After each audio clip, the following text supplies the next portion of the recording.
Hi everyone, I'm Bita Delisi, and in this video we're going to talk about the landlord and tenant board delays.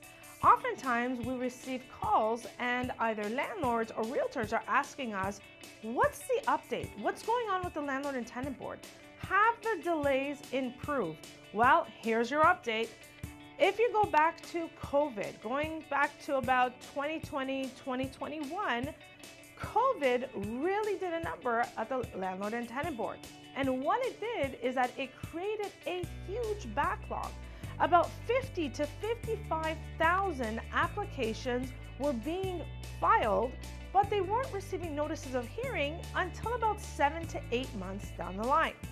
And the reason was that from March till about August 2020, 2021, the landlord and tenant board shut down their in-person hearings operation. And what they did is that no matters were being heard in person.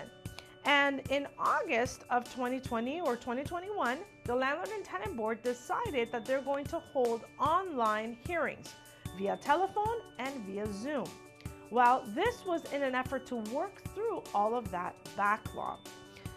I'm glad to say that the province of Ontario has injected millions of dollars in the tribunal system, meaning that the landlord and tenant board has hired a whole bunch of adjudicators.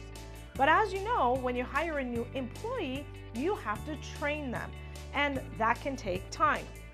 So I'm happy to say that the delays dating back to COVID have been reduced from 7 to 8 months now to about 4 to 5 months, and sometimes even sooner.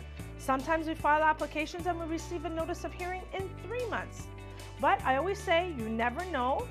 Plan for about a 4 to 5 month period. I still believe that cash for keys is still the best option because you have an influence on the outcome. When you go to the landlord and tenant board on any matter, on any notice, on any application, the decision is made by the board.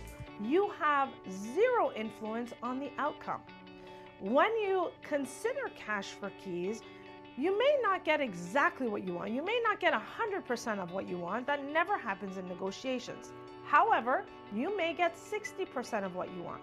You may get 70% of what you want. My point is that with cash for keys, you have an influence on the outcome. I hope you found this video informative. If you have any questions, always call us first.